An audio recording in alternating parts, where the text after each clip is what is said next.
Hi, everyone. Welcome to Fail Forward Live. And the purpose of our show today is to talk about influential leaders, their journey, and their successes, but also their learnings along the way. And I am so thrilled to have Sudhir Nambiar, CEO and co founder and president of XAmplify, a fantastic solution for anybody who has not yet heard of it. You definitely need to reach out and check him out. And I am so thrilled to have you today. How are you? I'm doing good, Michelle. How about you? Good, thank you. Would you like to tell the audience a little bit more about your company and what you do for the channel community before we get started? Absolutely. I'm the as you mentioned, I'm the co-founder of XAmplify. We are a through channel marketing automation platform and a demand generation platform for the channels. Specifically, our focus is how to enable revenue for the partners on our platform. I mean, we have thousands of partners who are doing business on a daily basis. I mean, they are enabled by the vendors with content marketing, sales content, all of these things.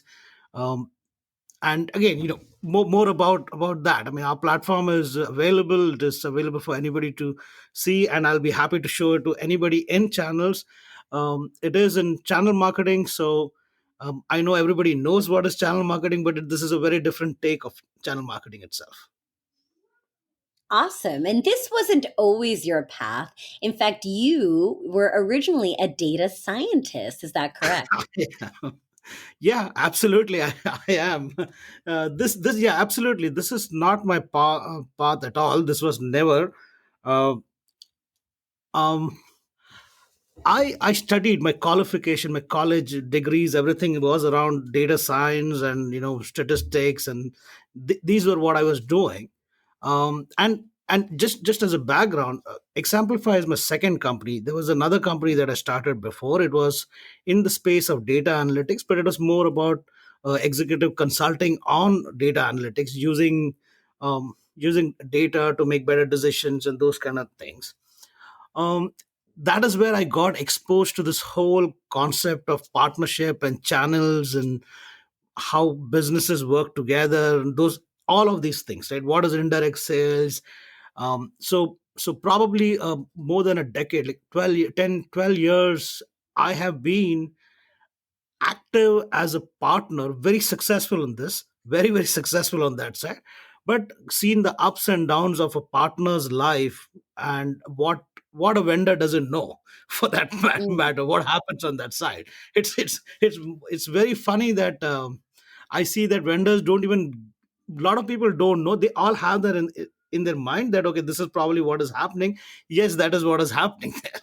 So that's how I got exposed to it, and I started realizing that there's a lot of experience in that side. How can we make it better based on my I personal love experience of running the company? And again, we were probably the first 10 partners of Tableau, Snowflake, Looker. I mean, you can name any of the analytics world. I mean, Teradata, Greenplum, so many of them, right? Hadoop, the big data world. I mean, it's it. all. I mean, we were riding that whole wave of analytics going on. So got exposed to a lot of companies, got exposed to a lot of different tools and technologies. What they make a partner, make it available for a partner. So that's where I was like, it doesn't I mean, for the first 7 years I never even thought about it, that okay, hey, there should be something better way to do it. But then we started realizing that, oh, there's a big pattern emerging. And again, being from the data side, I generally look at patterns more than anything else. So Mm. So you would see repetitive patterns and you saw an yeah, opportunity to do things a little better. And that's why you created. exactly. I mean, exactly, patterns.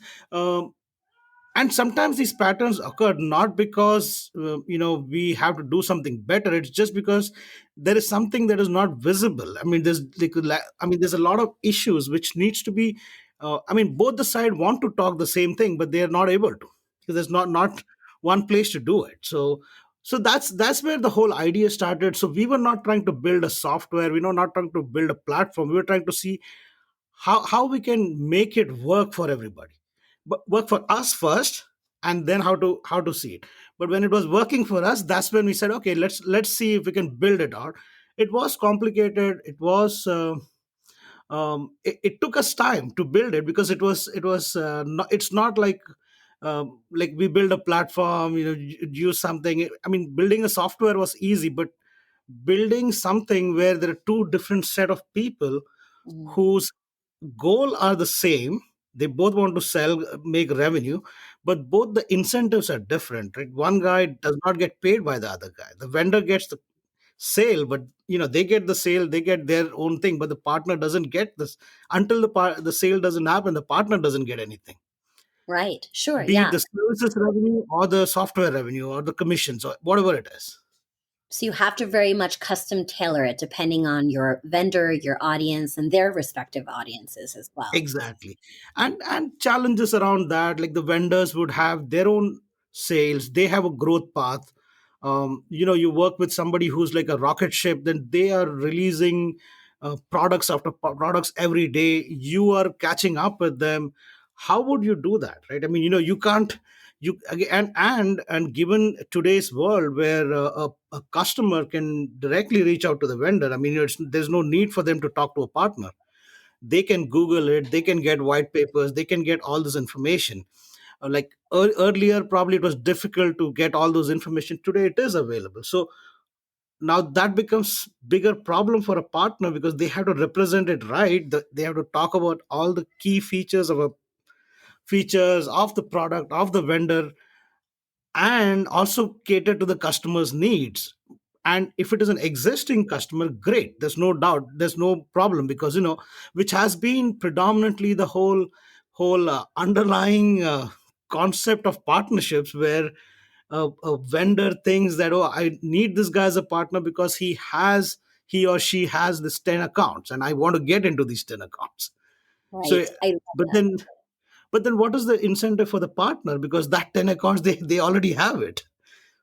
That's The- true. Yeah. So you have to, you do a lot of listening, I would imagine, to your customers to understand their needs and pivot. Would that be right?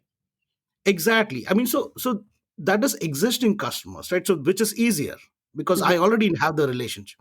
But I am looking at newer customer, right? So it's always a challenge, right? How do I make the best out of it? And then um, I mean, I don't know if it is a surprise for a lot of vendors, or if they're listening, partners work with other vendors as well. So so you are not the only solution. So It might be a surprise, but you're not alone. yeah, I mean, I don't know. I mean, I talk to people. They think I'm probably, and I guess it's not a very easy role as a from the channels world. I mean, it is not an easy role, because there are different types of partners. There are larger partners. There are strategic partners. They get all white glove services, but the other guys don't. But in the real field, the smaller guys are also competing with them. So that becomes a challenge. So I love it. This is very, very, very interesting. Now, so for me, I'm curious about your story. You're here today. You have founded not one, but two successful companies. That takes a lot of guts and gusto to be able to become an entrepreneur in the first place. And I'm just curious, in reflection, right? To the outside world, that's a lot of success. But for you, you've gone through this journey to get here. I know you were born in India and you've moved here. You're living in Santa Clara, California now. So I'm curious, what advice would you give your 21-year-old self or all the young listeners out there that want to become an entrepreneur? oh, um, something that should be repeatable, right? So, okay, I would say read this book called Thinking Fast and Slow by Mm. Daniel Kahneman. Okay, it changes the way you think. I mean, I think it's a good book to read. I think I read probably 10 years little too late. But if had I read it 10 years before, I would have seen more patterns. It would have been a different world. I just think like that.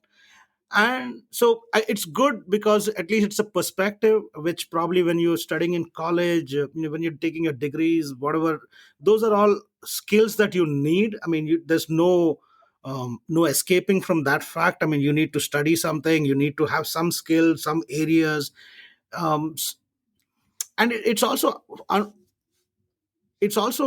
another thing I would again, yeah, one more. I have probably two more suggestions. One is, um, yes, you did certain degrees, you got some skills, but that is all what you know. These are the skills that you have, but there is a good chance that you have some inherent qualities where you can actually pivot. You don't have to stick to that one area. I mean, you don't have to be so hard that I want to do it. Like if you studied medicine, then yeah, stick to that, right? That's a good idea to be there because you really work hard. But if it is other areas where you can flip a little bit here and there, different areas, different industries, it would be not a bad idea. Second, I love that. so so three things. One, I would say read that book because it gives you a perspective of how you're starting to think. Like there's like, system one, system two, like gut feeling, the gut thinking, and the non-gut thinking kind of a, I mean, in a layman's word, I'm just saying.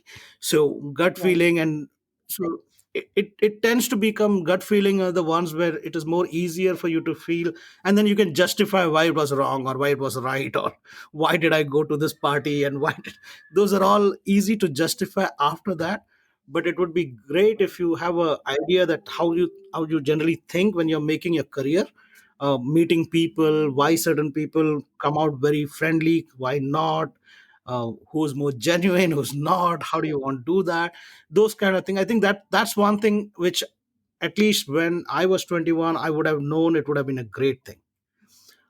Second, as I Mm, said, you should be flexible enough to say, okay, um, you can go into different areas. I mean, to utilize your skills in different areas.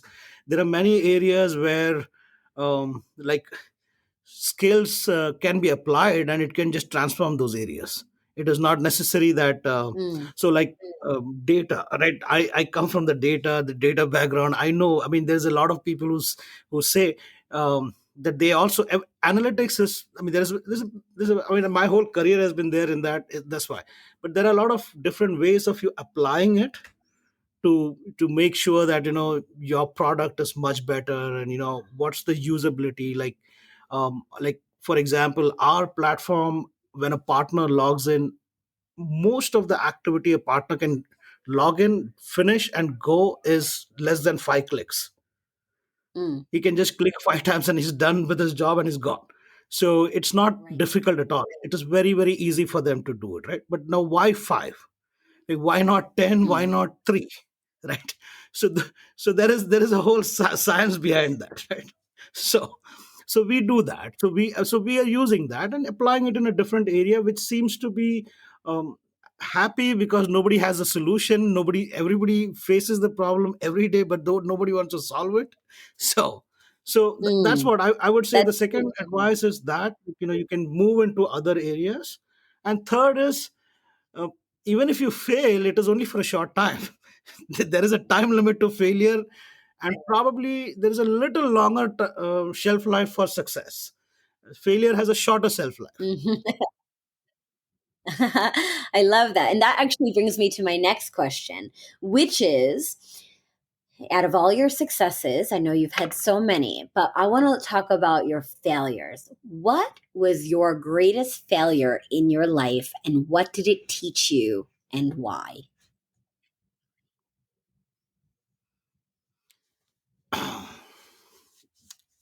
Oh my God, there's a lot of failures. I can't. I'm just thinking, there I is thought a you were going to lot say of you didn't have failures. any. No, I'm just thinking, what would be more relevant for. I'm assuming it is more from the career perspective. I mean, you know, It doesn't there's have to enough of be. failures that I've had. It could be personal or Um, professional. Whatever's impacted you as who you are today.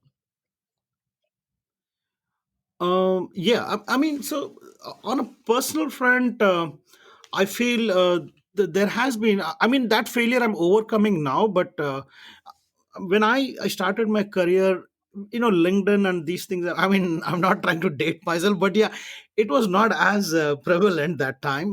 For mobile phones mobile phones were there, but it used to be pretty costly and things like that. So people used to switch number. The number portability was not there, so people used to switch numbers. So I lost touch with a lot of people who I wanted to be in touch. Off late, I'm actually I mean, I meet once in a while. I find someone and then connect it. But I think it would have been a great thing if I would have had a way to connect everybody. So I think that's one issue, I think, or one failure. I would say it is a failure because it would have been a great thing if I was connected to everybody. um, Second, on a business side, we if I'd also started something on the virtual reality side some time back. So we were too early in the game, and we were too passionate for that. We did so many things on that, but unfortunately timing was just not right. Plus, Mm, because it was too advanced thing. I mean, I'm talking 5 6 years back, when the first time Oculus was supposed to release. I mean, and if you have any people who follow Oculus, you can go and check when it was and when actually it got released. So it took some time for Oculus to be coming out as well, right? So yeah, I mean, so but then that was a big failure. I mean, a big failure because we had a lot of technology written. We had done a lot of things, and as I said again, coming back from the data side, we keep looking at pattern. We want to fix it. We want to fix it. So we did a whole bunch of things on that. But yeah, that was.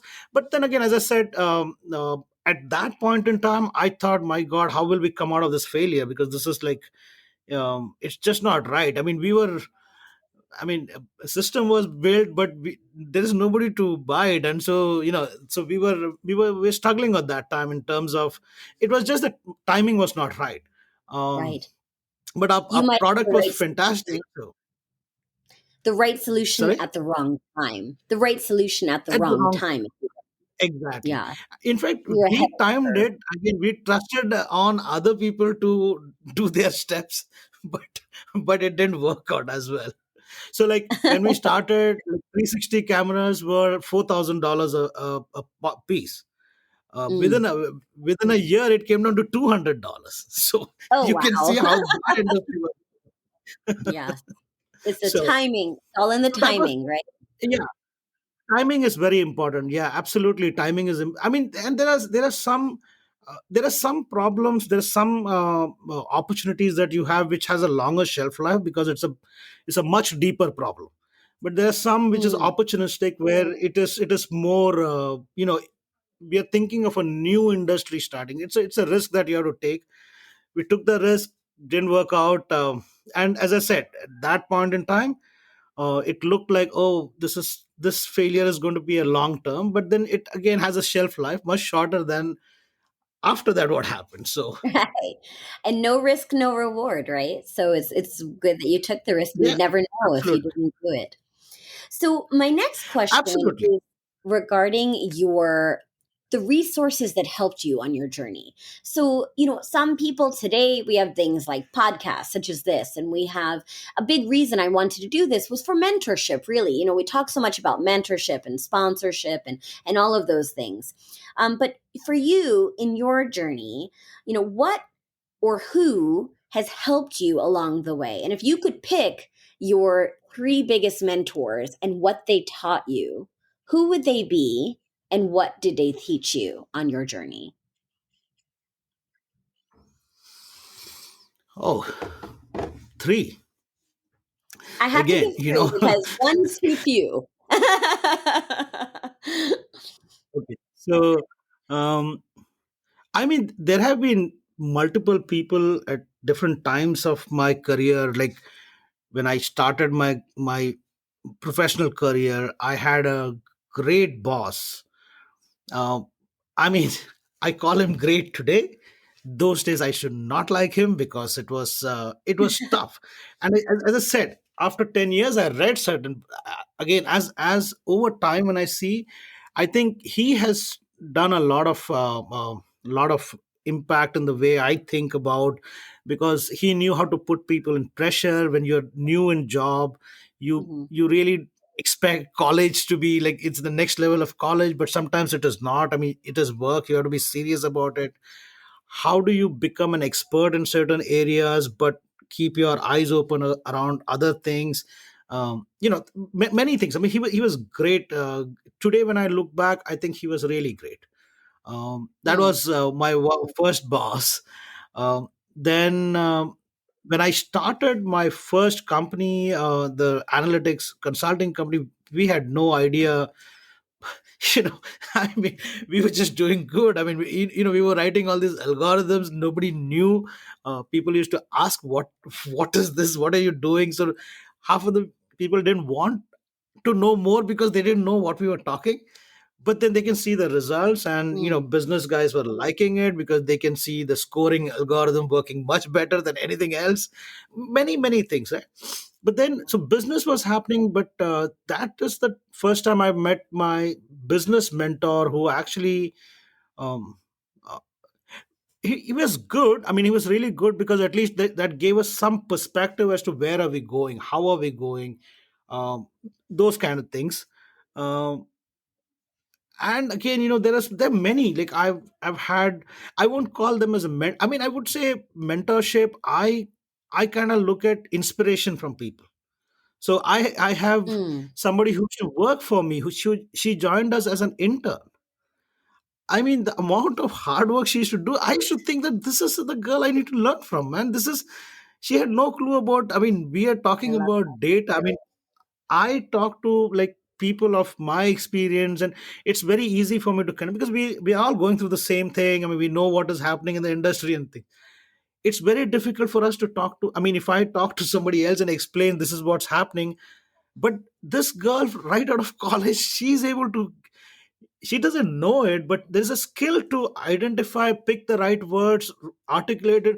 I mean, so it was. I mean, so I mean, so I try to find inspiration most of the place wherever I can. I mean, it doesn't matter if I talk to somebody. I'll see, hey, if there is something I can learn from them as well, right? I'm cons- so the number third. I mean, you can keep it little vague, because I mean, I don't know. Might be after 10 years, I'll tell you that it might be you or somebody else. I don't know, but I keep looking at the third person. I mean, I'm always looking for inspiration myself. If I can tell somebody, that's great. I mean, as I said, whatever I said, these are three. I think this is what I tell whoever I know of. Okay, probably you should have some visions of your life to be a little open. I mean, it. not I think restricted that's by perfect. And some I'm past very similar. experiences.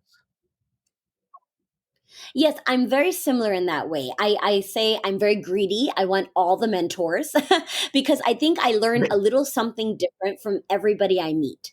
I learn something from you every time we speak to each other. I learn something from people that are older and younger. And a term for that actually is reverse mentoring, where they say where you go in to mentor somebody, but they maybe younger or newer in their career can teach you a lot of things as well. And so Correct. there's this cross Exactly. pollination or synergies that occur when you have different people and that diversity of thought and the diversity of experience and the diversity of knowledge and skill set that you bring to the table with different types of people is so powerful. It's so important. And I used to say that if you work really hard, that you're just like you would get the position, and that's not always the case. Sometimes it's the learning, and you can learn something new at every age and stage of your career. You're never too old to learn something new. So I absolutely am in line with that. I love that answer.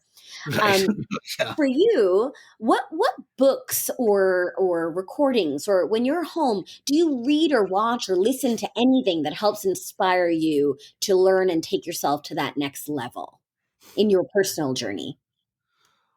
Yeah. I mean, book, as I said, I'm a big fan of Daniel Kahneman. I'm a big fan of this whole space called behavioral economics. Mm. So now again, this becomes, some people think this is getting into nerdy business. This is not, but again, I just like it. So that's an area of books that I read. I used to read a lot of non-fictional, or I'm not. I used to read a lot of fictional. Now more into non-fictional things. I'm not. I mean, I don't know. Might be again. I'm dating myself. My age is. I mean, it's just not much fun for me to read non-fictional now.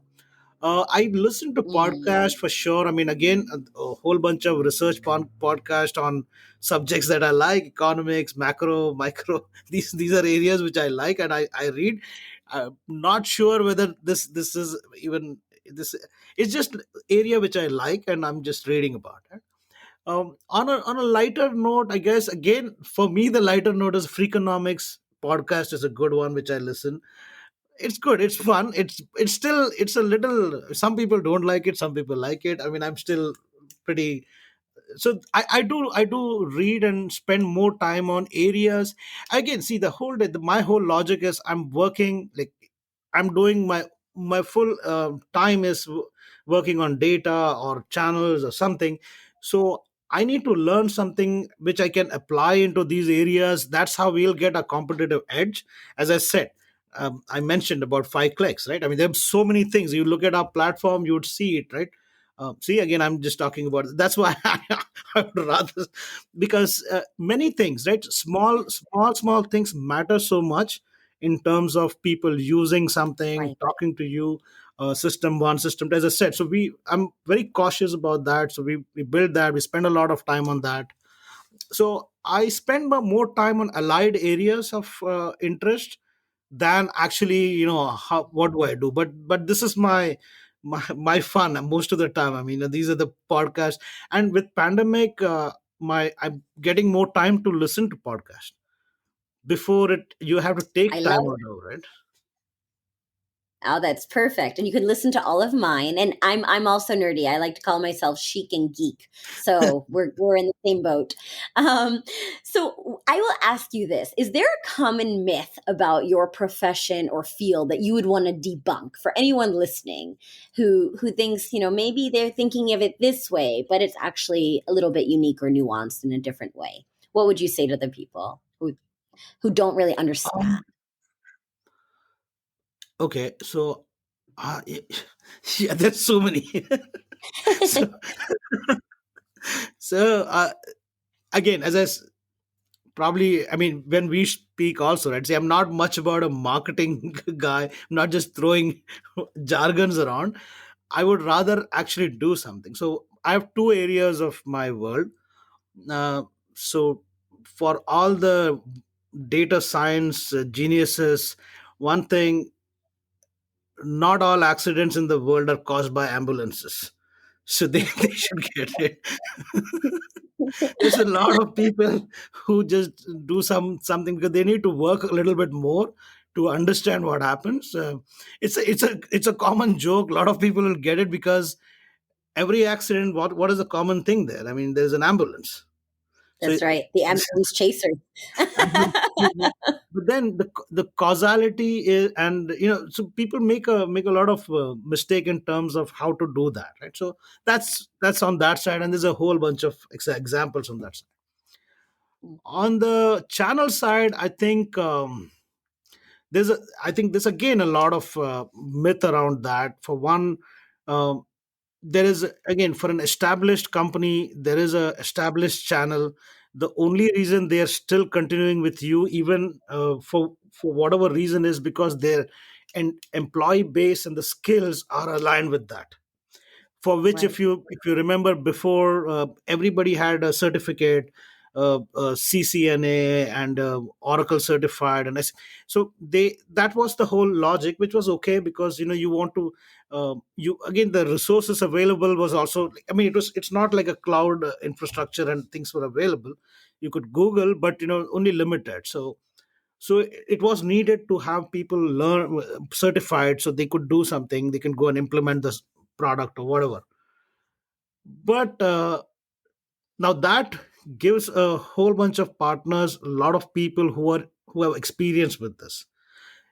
In the last 10 years, the number of products and number of disruptions that have happened, all these companies, I mean, these are solid products. I mean, there's nothing wrong about them. But Mhm. then the cloud side of things, and those all bring into other kind of nuances, other kind of benefits. There are a lot of benefits that brings for your software and your solution and services.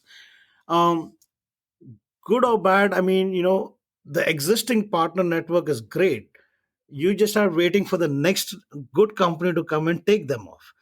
And a lot of Mm, people, again, the other thing is, um, partners work with other vendors as well. I mean, I just don't know why it is not available for people in their mind that, okay, partner will work with other people, right? I mean, it's like, so, and which everybody agrees, but then they expect them to work like, okay, no, no, you have to do things. They'll put some marketing. Yeah, and if you and partners can sell.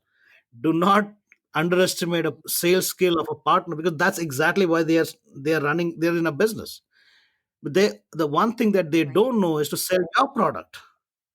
How do you help them, Mm, right? yes. How do you So empower them to exactly. So and get their if mind you share? and get their mind share, exactly, right? Now, getting their mind share, I mean, if you see the kind of systems that vendors are deploying for their own partners, I mean, it is, um, just wear a partner's hat and just log in once. Just the same system that you're deploying for your partner, just think for a minute that I am the partner. Just log in and you think about it, like, am I going to run my business in that system? Because Mm, it right in the face, it starts looking different. And I am supposed to put my contact list in your platform, which you control. I don't have any control, I don't know anything. It's just a mess. And then you're expecting the partner to do extraordinary work. It's a little difficult. You have to start thinking from like how the partner would really be engaged. As I said, on our platform, we see so many partners. They're so engaged. We can see. I mean, our weekend releases are now shifted to many different days. We cannot really have a bulk of 1 hour where we were doing wave maintenance. Now we have split it across different days. Smaller chunks, because partners are using it. And most of the partners have salespeople. And yeah, one more thing, again, channel marketing. From the vendor side, there is channel marketing as a role, but at a partner, there's a chance that there is no marketing person at all. So you're talking to a wrong mm, guy about, you're talking to a relationship person right. about marketing. He's a relationship. He's going to say yes to everything. He's he doesn't know this, Right. because when he goes back, it's only salespeople. They don't care about your marketing campaigns, right? If it is that difficult. And That's the true. other No, thing that's is, true. like, I love those takeaways. yeah, and The the third takeaways I point that, heard that are most important is listening, the feedback that you're getting, the constant feedback loop. Very important. exactly, exactly. And the third one I would say is, just by you giving like 500 different campaigns doesn't mean a partner can use it. Again, if you listen to the first one, that the partner has salespeople. The chances of a partner having a sales guy is much higher than a marketing guy. Let's put it Mm, that way. Let's give a little bit benefit of doubt. Still, chances are the same. It will be a sales guy who's closing the deal. Now, right. if you give him all these things, how do they pick up, right? I mean, even if Right. picking the content is easy, how do which one to pick? I mean, what is your product, what it is, but you have to help them on a consistent basis. This is not a one-time activity. This is not like I loaded my Right. content, I'm done with it. I guess, I mean, that's one thing I feel. It's more engaged. Yeah. Using as I said, it's again, I come back to the system one, system two thing. System one people are the gut feel guys. Okay, I put all this content, somebody is going to use it, and somebody is doing deal reg. That somebody, just because he has all the people certified, he's doing the deal reg. If he didn't have, if he gets a new Mm, product, he will not do deal reg with you. And they probably, yes, that's there are true. many customers, they're not, and it's not, shouldn't be a surprise that partners are actually closing your competitors deals as well. So because they have to hedge their Mm, bets. So it's not like they're only doing sure. one Yeah. side of the business, right? Because that's how it is, right? I mean, Yes. And there's more than enough business.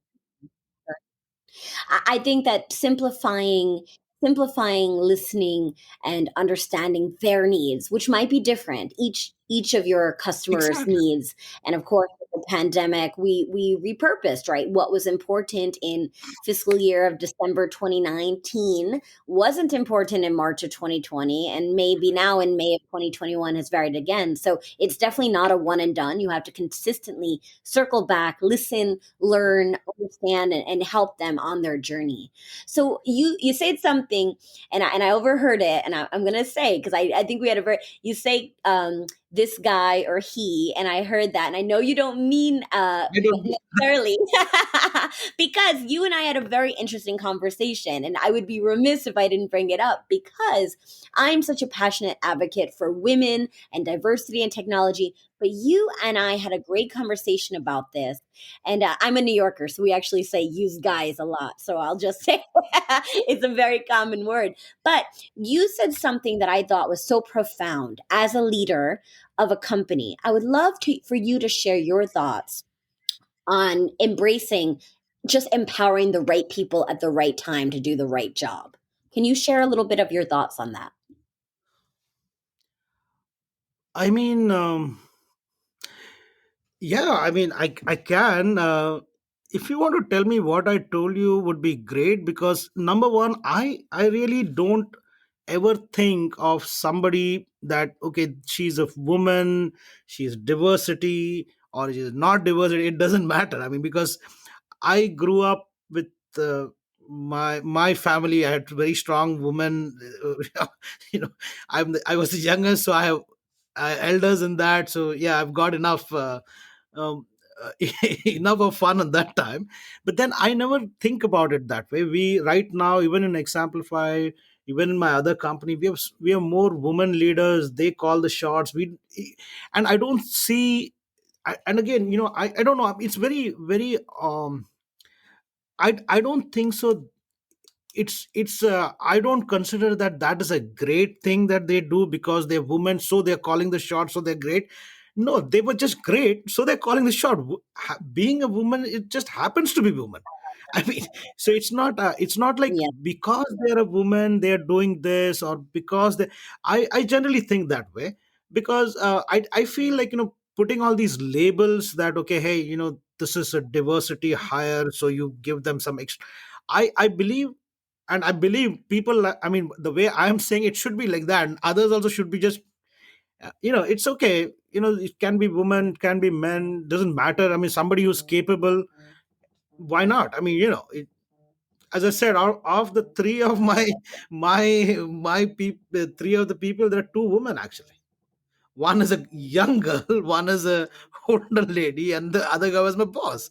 So it doesn't matter. I mean, how you get the leadership, and I think, and I do think it is wrong. And I know, I mean, I can say whatever I want to, but it does exist. Um, Diversity, I mean, I don't think so it should be a compulsion, but I think it should be out of their own needs, because you have Hmm. women leaders. They think a certain way. They're more encompassing with many things. There are men thinking a different way, which is not wrong, which is also right. They also think about it. But then if you are in business, if you are doing something, you have all these kind of demography who you're going to work with. So you cannot just say, Hmm. hey, I will have a certain kind of mindset only. You need to have different set of people, different ideas to come. That's when you become more and more, I think, like, you will solve a problem very differently than many others. I love that. And I like that. It's not about checking a box, it's about finding the best person for the job and empowering them for success. I loved when you said it, and I wanted to reiterate it because I think it was such an important conversation. And even something else you said to me, which I really impacted me, was, you are the CEO, the leader of the company, and a woman came into the room and corrected you on something, and you appreciated that. Well, other people were surprised that she corrected you, but you said, no, if I'm wrong, why wouldn't they share Ex- that? exactly. I mean, I don't know. I mean, that's at least, yeah, I mean, with at least an example by one startup. Number one, yeah, I mean, that's the culture that we have. Like, I can be corrected, that not necessary I will be wrong. I mean, not every time I'll be wrong, not every time I'll be right. There are situations where I don't know how to handle it, right? and Right. and then the second second piece is like, again, that exact meeting where there was somebody told me that, oh, she, how does she know it? I'm like, why the stress on she? It doesn't matter, right? Right. She's smarter than me, so that's okay. I mean, at least in this scenario. So I mean, yeah, I mean, I don't know. Yeah, it does happen, and we've seen it. We try to we've had ways to have those kind of people not work with us for much longer, actually. Because it's Right. difficult. We have a lot of a lot of people, and we don't stop because our hiring does not have this as a consideration. Somebody is really good, somebody Hmm. who brings the passion, who wants to change something, who wants to do something worthwhile, right? That's when we think, okay, hey, if that is the case, it doesn't matter, whether it's a guy, gal, whoever it is. And once they are there, they're part of it. I mean, they can give suggestions, feedbacks. They talk to customers. There are some people who are customer facing, some people are not. We can use all the suggestions and feedbacks as well. I love that. Everyone has their own superpower, and they all have their place in the company, depending on the right place for them. That's Exactly. great. Um, So now, this is kind of an important subject. Obviously, we hear of everything that's going on in India. You're from India originally. I know you and I have had many conversations about the COVID-19 pandemic and everything Right. that everyone's going through. So we send a lot of prayers and love to everyone around the world, especially in India right now. When it's safe to travel again after a long year, and you are in California, a little bit more restricted than we are in Florida, rightly or wrongly here or there. What do you think is the first place you want to travel to when you can safely do so? um Probably I'll go to meet my parents. They are in India. That's the first. Probably while the way back, I'll probably want to go to Italy. Ah, nice. You can visit my family. Yeah. So yeah, from I'll probably go to parents, and then while coming, I want to spend some time in Italy. Oh, just for the food, or for why? Why do you want to go to Italy? And Food, food is one, but I think I just want to see how that place is now, right? Because mm, they got hit a big time they into did. in They were coronavirus as well, first right? centers. You're right. So That's correct. so that's Yes, that's where I'm more interested in seeing there, and what's going on out there and all. absolutely, absolutely. And I love India as well. That's one of the places we went on our honeymoon. So as you know, That's I'm very perfect. passionate. I love the people and the culture in India so much. So they're in our thoughts. Final buzz round. If you could step into my shoes and ask yourself any question that I missed, what would you ask yourself? Huh.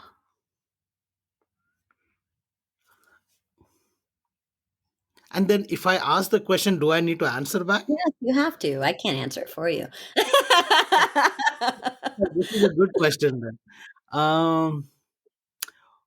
Why did you, of all whatever ideas you could have worked on, why did you work on channels? Hmm. Good question. Why did you?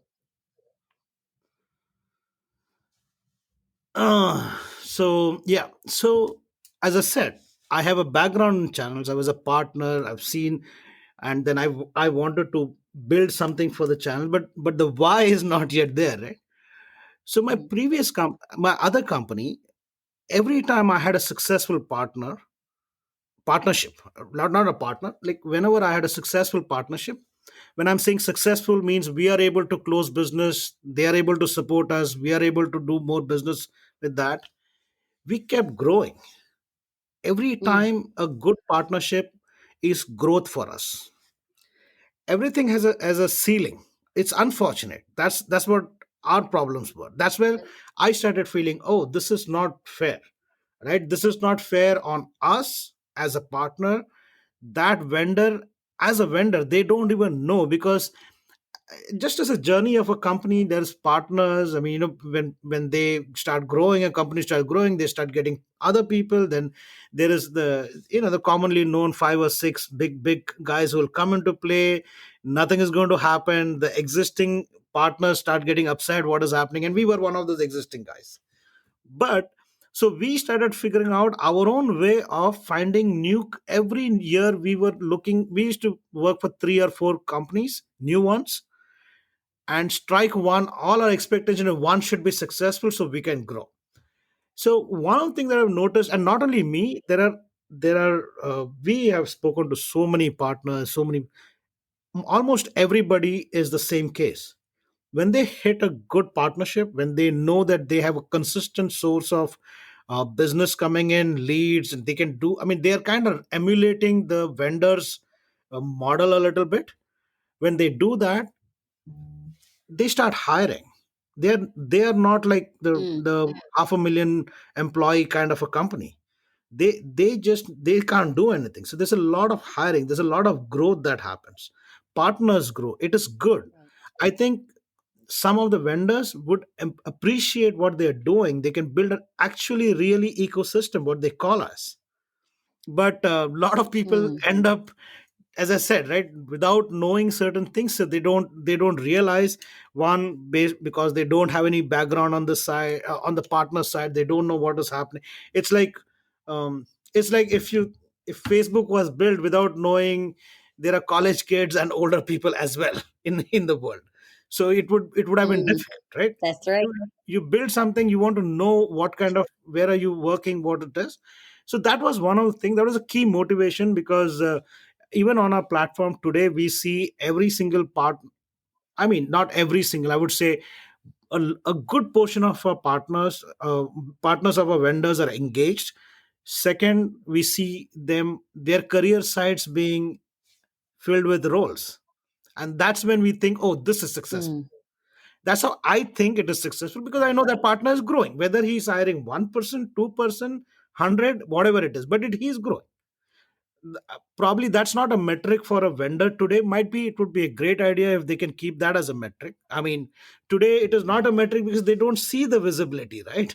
They don't have that visibility on our platform. Please come, please see.